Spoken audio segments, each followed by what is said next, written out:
Ich habe aufgeräumt, als würde ich morgen sterben. Das Ganze nennt sich auch Swedish Death Cleaning und klingt erstmal total düster, anstrengend und ganz schön heftig. Ist aber auch überraschend schön. Konfrontation mit der eigenen Endlichkeit und der Endlichkeit der anderen. Und ein neuer Blick auf die ganze Welt. Für mich persönlich fängt diese Reise damit an, dass ich davon träume, dass mein alter Schulfreund Sam, den ich seit der 8. Klasse nicht mehr gesehen habe, gestorben ist. Ich habe heute Nacht geträumt, dass mein alter Schulfreund Sam gestorben ist. Ich habe den seit der Schule nicht mehr gesehen. Ich weiß auch gar nicht, ob der überhaupt noch lebt. Ich habe nur so ein 6 Jahre altes LinkedIn-Profil von ihm gefunden. Damals lebte der schon in Irland. Keine Ahnung, wo der heute ist. Und während ich mich mit meinem eigenen Ende beschäftige, wandle ich wie ein Geist auf einer Influencer-Party, denke über das Thema Altersheim nach und suche nach einem alten, verschollenen Freund. Was ist denn eigentlich Swedish Death Cleaning? Klemmt. Okay, das ist schlecht. Ich will nämlich alle meine alten VHS-Kassetten digitalisieren. Egal dann so. Eigentlich beschreibt der schwedische Begriff Dödsnänding, falsch ausgesprochen, nur eine Aufgabe, die ältere Menschen auf der ganzen Welt oft von ganz alleine angehen. Nämlich vor dem Tod den eigenen Besitz zu ordnen, um den Hinterbliebenen keinen Haufen Chaos zu hinterlassen. Schau dich mal in deinem Raum um und stell dir vor, das müsste morgen plötzlich jemand komplett leer machen und für jeden Gegenstand eine Lösung finden. Vielleicht hast du das ja schon mal für jemanden gemacht und weißt, was für eine Mammutaufgabe das ist. Und genau der werde ich mich jetzt stellen und hier alles auf schwedische Weise für meinen Tod vorbereiten. Mach gern mit.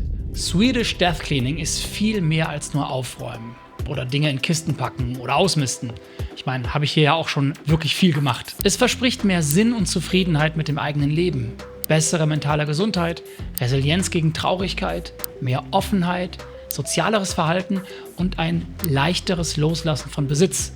All das zusätzlich on top zu den ganzen Vorteilen, die ein minimalistischer Lebensstil ja schon bietet. Ich habe ja schon vor einem Jahr mein ganzes Arbeitszimmer von 715 Gegenstände auf 159 reduziert und das Ganze ausführlich auf dem Kanal hier begleitet. Die Erfinderin des Death Cleanings, Margreta Magnusson, gibt eine ziemlich genaue Anleitung dafür, wie man sein eigenes Leben death cleanen kann. Sie empfiehlt, mit den Dingen anzufangen, von denen der Abschied am leichtesten fällt, um sich schrittweise an das Loslassen heranzutasten. Ein typischer Startpunkt sind also der Dachboden und der Keller, weil dort Dinge lagern, die man lange nicht gebraucht hat. Und mit einer bestimmten Kategorie von Dingen sollte man allerdings bis ganz zum Schluss warten. Margreta Magnusson empfiehlt, Erinnerungsstücke wie Fotos, Videos oder Briefe als allerletztes zu behandeln. Dazu gehören natürlich auch meine VHS-Kassetten, aber gut, das werden jetzt nicht so viele sein. Wie viele Stunden sind das wohl? Diese Videokassetten sind übrigens alle voll und es sind jeweils 4 Stunden. Mir ist gerade klar geworden, dass es mindestens 48 Stunden sind. Nee, 52, eine ist ja drin und läuft. 52 Stunden? Das wird lustig. Da bin ich ja froh, dass ich meine 46.000 Fotos schon vor dem Experiment aussortiert habe. Denn jetzt geht's erst richtig los. Wenn ich einfach irgendwann sterbe und weg bin, will ich nicht, dass die Leute, die sich um meinen Nachlass kümmern, sich mit 1000 Dingen beschäftigen müssen, rausfinden müssen, wie viele Bankkonten ich habe, welche Versicherungen noch laufen. Das kommt alles hier rein, das ist eine Vorsorgemappe.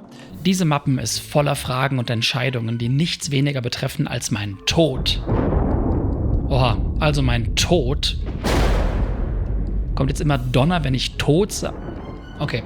Genau wie manche Menschen Angst vor Gewitter haben, scheine ich eine Angst vor der Mappe zu entwickeln. Und vermeide die ersten Tage komplett, sie zu bearbeiten.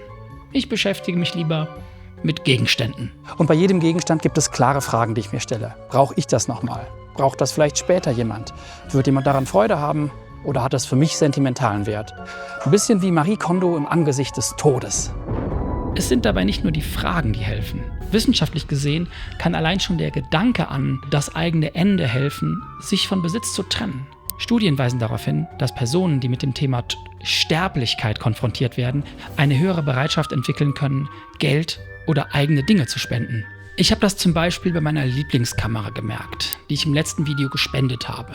Denn mein 1 Jahr Minimalismus und das Death Cleaning hier haben sich am Ende so ein bisschen überschnitten. Ich finde es mal wieder super schwer anzufangen. Ich habe mir jetzt dafür hier 3 Stunden Zeit genommen anzufangen. Ich sitze jetzt hier, ich gucke aus dem Fenster. Ich fühle mich so ein bisschen betäubt gerade, als könnte ich nicht anfangen. Und ein bisschen Trauer ist drin. Warum ist das so gerade? Offensichtlich will mein Kopf das ganze Thema eigener Tod. Ja, lieber Donner. Aber als ich darüber rede, wenn auch nur mit euch in die Kamera, löst sich diese Blockade. Und dann fange ich einfach an und stolpere ausgerechnet über Sam. Das hier ist mein Poesiealbum aus der Grundschule. So, das ist es ist eigentlich eine schöne Erinnerung. Und dann breche ich ab.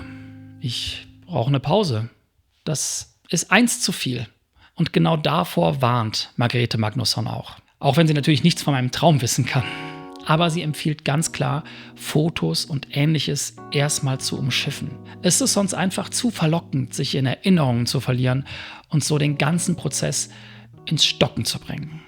So, der erste Schrank ist geschafft. Und ich muss ganz ehrlich sagen, ich habe komplett vergessen, wie erschöpfend das ist, wie anstrengend. Und während mein Kopf aus mehreren Gründen echt müde ist, steht diese Woche eine große Influencer-Party an.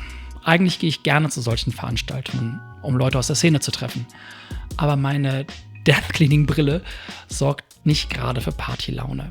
Will ich meine Lebenszeit mit einer solchen Party voller Oberflächlichkeiten verschwenden? Das Leben ist kürzer, als man denkt.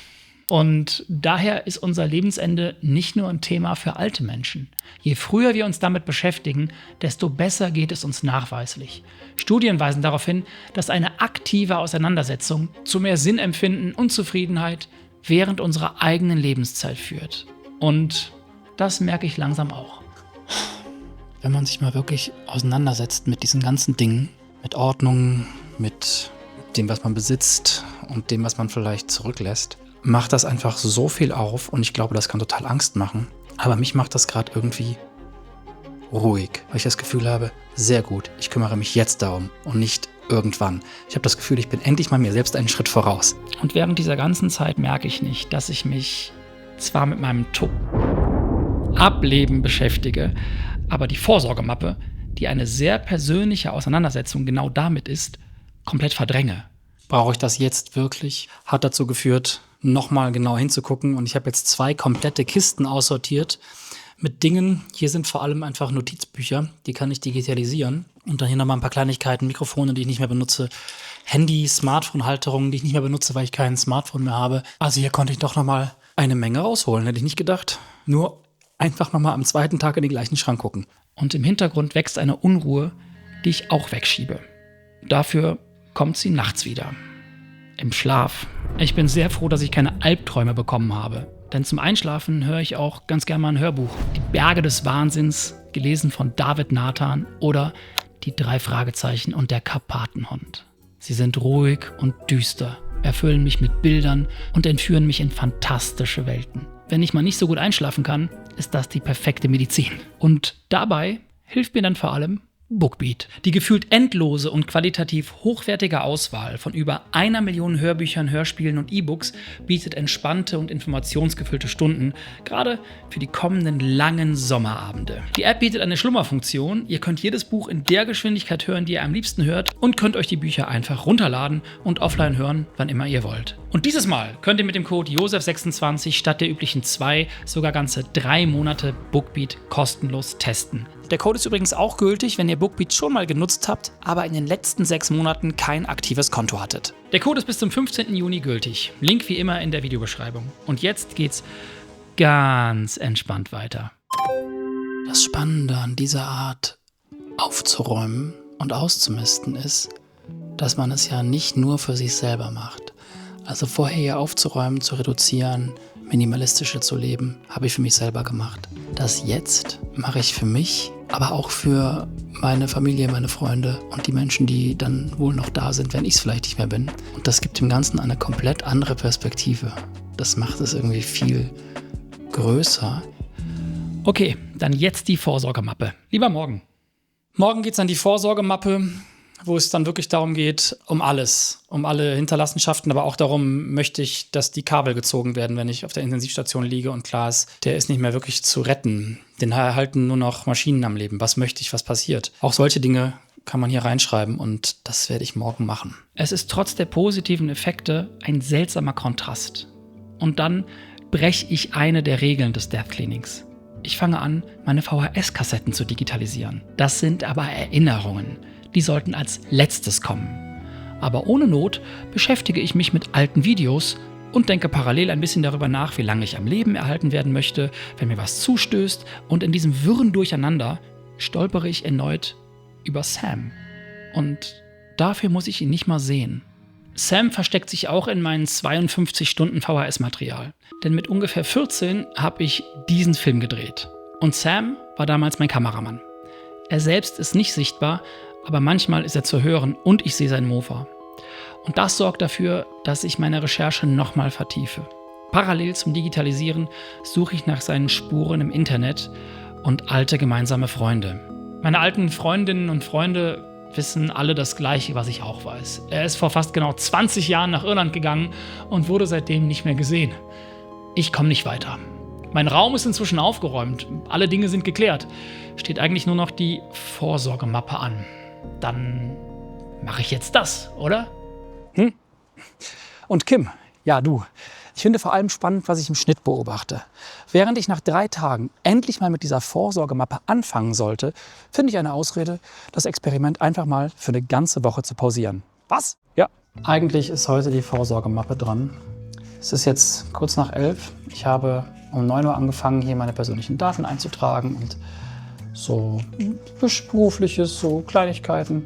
Je ernster es wurde, desto mehr habe ich gemerkt, ich werde so müde und das ist so belastend irgendwie. Ich will das gar nicht machen heute, aber ich merke gerade, es betäubt mich komplett heute.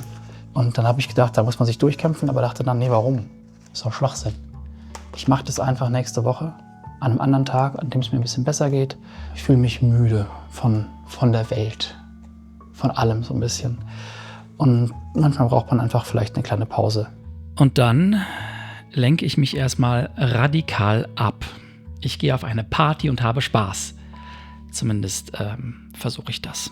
Ich fühle mich gerade gar nicht so jetzt happy Party zu machen. Vielleicht muss ich das genau deswegen jetzt aber doch machen. Vielleicht ist es aber auch eine richtig dumme Idee, ich weiß es gerade nicht. Seit Beginn des Experiments ist das meine erste richtige Konfrontation mit der Außenwelt und fremden Menschen. Ich habe mich, ohne es bewusst zu wollen, ganz schön isoliert. Und jetzt wieder so mitten im Leben zu sein, fühlt sich surreal an. Und während ich mich auf diesem wirklich coolen Event für ein neues Rahmenprodukt von Rezo, Dilara und Maxify erst wie ein Fremder fühle, lockert sich die Stimmung schnell auf, als ich vor allem mit neuen Leuten ins Gespräch komme. Statt mich distanziert, ängstlich und verschlossen zu fühlen, passiert auf einmal das absolute Gegenteil. Ich habe mich völlig fremden Leuten, die ich heute kennengelernt habe, sehr geöffnet, also sehr persönliche Sachen erzählt, weil es für mich in dem Moment einfach keinen Sinn gemacht hat, das jetzt nicht zu tun, sich nicht voll in diese Begegnung zu werfen. Man weiß doch nicht, wann es vorbei ist. Und warum nicht in dem Moment sich öffnen, weil das Gegenüber sich ja dann auch öffnet und auch andere Sachen erzählt. Und dadurch habe ich heute Abend wirklich coole Gespräche gehabt. Also im Angesicht des Todes quasi. Dieser Effekt ist sogar gut wissenschaftlich untersucht. Es gibt die Theorie des Terrormanagements. Diese besagt, dass die Konfrontation mit dem tosenden Ende des eigenen Lebens zu prosozialem Verhalten führt. Wir gehen eher auf Menschen zu, haben weniger Angst vor Ablehnung und schätzen unsere eigene soziale Kompetenz positiver ein. Und dieser Abend ist wie ein Erdrutsch im positiven Sinne. Und dann ändert sich alles. Und das ist übrigens der Merch des Monats. Da kann ich mal drauf gucken und weiß, wie ich mich fühle. Und das sorgt meistens dafür, dass, wenn ich negative Gefühle habe, die verschwinden. Liebe das Ding. Death Cleaning, was in erster Linie eine Aufräumtechnik sein sollte, lässt mich jetzt mein ganzes eigenes Leben hinterfragen. Aber im positivsten Sinne. Mir wird klar, dass ich nicht nur meine Dinge mit dieser neuen Perspektive ordnen will, sondern auch meine Zeit. Denn sie ist begrenzt. Dieser Effekt der persönlichen Öffnung, der ist mir auch vorher schon begegnet. Ich habe es nur gar nicht so mitbekommen. Und zwar habe ich einen Post gemacht für meine Patreon-Community und der war echt persönlich. Es gab irgendwie nicht mehr so dieses innere, sich ein bisschen zurückzunehmen, sondern ich hatte dieses Gefühl, ist doch eh egal. Für den Inhalt, den ich gerade rüberbringen möchte, für das, was ich sagen müsste, hat es den meisten Mehrwert für die anderen, wenn ich mich da öffne. Also die ganze Thematik ums Death Cleaning hat auf jeden Fall eine Sache krass gemacht. Sie hat meine Perspektive nochmal verschoben. Dass man wirklich nochmal so rauszoomt, als würde man so aus dem Planeten rauszoomen und aus dem Universum rauszoomen und sehen, was für ein kleines Staubkorn man eigentlich ist. Die Konfrontation mit dem Ausscheiden aus dem Leben kann zu mehr Spendenbereitschaft und weniger Materialismus führen. Haben wir ja schon gehört. Allerdings auch zum Gegenteil, und zwar eine Art nach mir die Sintflut denken. Nach 9/11 kauften die Leute plötzlich größere Autos und mehr Luxusartikel. Beide Reaktionen sind eine Bewältigungsstrategie, um dem Bewusstsein des eigenen Endes zu entgehen. Auch im Verhalten. Man kann einerseits versuchen, durch Freundlichkeit und Offenheit im Gedächtnis der anderen weiterzuleben oder indem man andere tyrannisiert. Deswegen fangen alternde Herrscher gerne Kriege an. Auch die Pyramiden als Grabstätten von Pharaos sind letztlich ein Versuch, die eigene Sterblichkeit zu bezwingen. Alles eben, um kein Staubkorn im Universum zu sein, sondern was ganz Besonderes. Das Leben ist endlich. Warum tut man nicht alles dafür, um einfach zufrieden zu sein, glücklich zu sein, was Schönes für sich zu machen? Warum verbiegt man sich manchmal so sehr für Anerkennung aus irgendwelchen Ecken, die total egal ist? Und dann beobachte ich einen weiteren Effekt, vielleicht mein Lieblingseffekt. Ein wichtiger großer Auftrag steht in der kommenden Woche an. Mit langen Arbeitstagen und theoretisch einer Menge Stress. Aber ich bin ganz ruhig. Normalerweise bin ich zumindest etwas angespannt. Aber jetzt so gar nicht. Warum im Vorfeld irgendwie Stress machen? Ist doch egal. Es ist wie ein inneres Durchatmen. Und es ist so positiv entschleunigend. Am liebsten hätte ich das einfach auf Knopfdruck. Dieses Perspektivwechsel, chill mal, wir sterben alle. Ist es gerade wirklich so wichtig? Für mich hilft dieser Gedanke, Druck rauszunehmen. Den Druck, alles perfekt zu schaffen oder immer etwas besonders Krasses erreichen zu müssen. Ich habe in der Zeit auch tatsächlich meine Videos etwas schlechter geschnitten und mehr Fehler drin gelassen. Aber das heißt nicht, dass alles egal ist.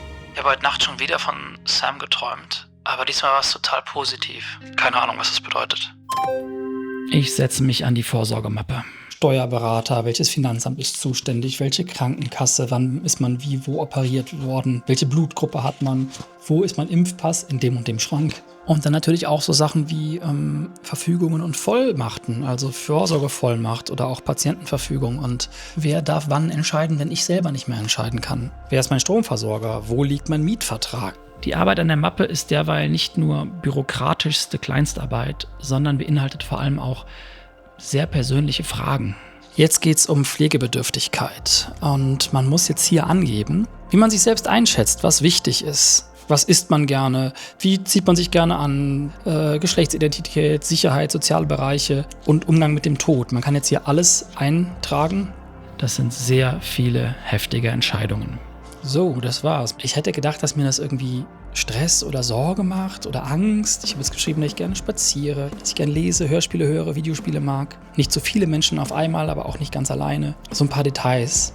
Ich dachte, das ist vielleicht einfach gut zu wissen, wenn ich gepflegt werden muss, was ich mag, wenn ich es nicht mehr selber mitteilen kann. Das ist ja auch einfach wichtig. Aber war auch nichts, was mich jetzt erschreckt hat, dass ich dachte, oh nein, wenn es soweit ist, dann kann ich es nicht mehr selber. Ja, dann ist doch gut, wenn ich mich jetzt darum kümmere, zu schreiben, was ich dann wichtig fände. Jetzt geht es hier noch um Wünsche zur Gestaltung der Bestattung und da kann ich einfach nur reinschreiben, es ist mir völlig egal. Es interessiert mich einfach gar nicht, weil ich bin nicht da. Und den anderen Leuten jetzt sowas aufzubürden mit letzter Wille, ist doch scheißegal. Die müssen gucken, dass die das Richtige für sich machen, was sie gut finden. Weil ich krieg's eh nicht mit. Das schauerlichste aller Übel, der Tod, hat also keine Bedeutung für uns. Denn solange wir da sind, ist der Tod nicht da. Wenn aber der Tod da ist, dann sind wir nicht da. Und dann ist alles geregelt. Und Philipp ist nicht nur einer meiner allerbesten Freunde, sondern auch Experimentalfilmer aus Berlin. Der hat auch die Schnittbilder für dieses Video gemacht. Und er bekommt als allererster Mensch meine letzte Mappe und meinen leeren Raum zu sehen. Ja, ich habe gerade mal durchgeschaut. Das ist alles übersichtlich geregelt. Bankverbindungen, Versicherungen, Social-Media-Konten, alles kann man finden. Ansprechpersonen, Wünsche für einen Heimaufenthalt, keine Angst vorm Tod. Das hat mich überrascht. Das finde ich interessant. Verstehe ich, aber geht mir anders. Ja, es ist wirklich alles drin.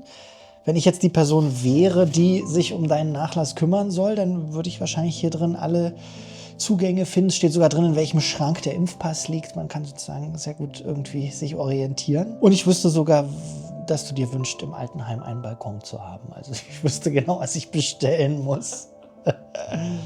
Aber es ist ein komisches Dokument auf jeden Fall. Es ist doch irgendwie bedrückend konkret, weil man dann natürlich sofort daran denkt, die Person ist nicht mehr da. Ja, das ist irgendwie schon auch komisch, sich das durchzulesen. Und mein Impuls ist, das Ganze schnell zuzumachen und zur Seite zu legen, weil ich es eher beunruhigend finde und mich selber auch gar nicht mit meiner Altersvorsorge auseinandersetze und insofern auch nicht nur, wenn es um dich geht, sondern auch wenn es um mich geht, gar nicht gern dann denke und deswegen das so als Fremdkörper empfinde, der nichts mit mir und meinem Leben zu tun hat. Das ist mein erster Impuls auf jeden Fall, wenn ich das in der Hand habe. Ja, es ist auf jeden Fall gut, weil man weiß ja, man fällt anderen damit zur Last, wenn die das alles rausziehen müssen. Und vor allem, wenn man die Chance hat, das irgendwie so sich auch noch im Rahmen vielleicht von so einem Selbstexperiment das zu machen. Es gibt ja auch ein bisschen Halt. Ich glaube, wenn ich jetzt allein zu Hause hocken würde und da irgendwie mich durchgraben würde und dann meine Konten rausziehen, Passwörter und so, das würde mich, glaube ich, abturnen. Da hilft das vielleicht in so einem Rahmen zu machen. Also entweder in einer Gruppe oder mit Freunden oder halt in so einem Selbstexperiment, wo man mit einem Publikum oder mit einer Community irgendwie im Kontakt ist, innerlich, während man irgendwie daran arbeitet. Und das ist ein total wichtiger Punkt, der mir ohne Philipp gar nicht so bewusst geworden wäre. In Gedanken hatte ich natürlich nicht nur meine Angehörigen die ganze Zeit dabei, sondern durch das Sprechen in die Kamera auch euch. Also danke auch an euch, dass ihr da seid. Ich weiß wirklich nicht, ob ich das alleine geschafft hätte. Und wenn ihr was Ähnliches angehen wollt, holt euch definitiv Unterstützung oder unterstützt andere bei dem Prozess. Sams Spuren im Internet existieren nicht, außer sein LinkedIn-Account. Und den habe ich ganz am Anfang des Experiments angeschrieben und ganz am Ende des Experiments tatsächlich eine Nachricht bekommen. Denn das Leben kann sehr gut davon ablenken, wie kurz es eigentlich ist. Und daher bin ich sehr glücklich, heute Besuch aus Irland zu haben. Hi Sam. Und das Schönste daran ist, es hat sich so angefühlt, als wäre dieser Kontakt nie weg gewesen. Als gäbe es diese ewige zeitliche Lücke nicht. Solange wir leben, ist es nie zu spät. Death Cleaning und die Auseinandersetzung mit dem eigenen Ende ist eine lebenslange Aufgabe. Und ich weiß, dass das Thema abschreckend sein kann, aber ab und zu mit dem Todesblick auf das eigene Leben zu schauen, kann das hier und jetzt vielleicht sogar schöner machen. Danke, dass ihr da seid. Nächstes Mal wird gespielt.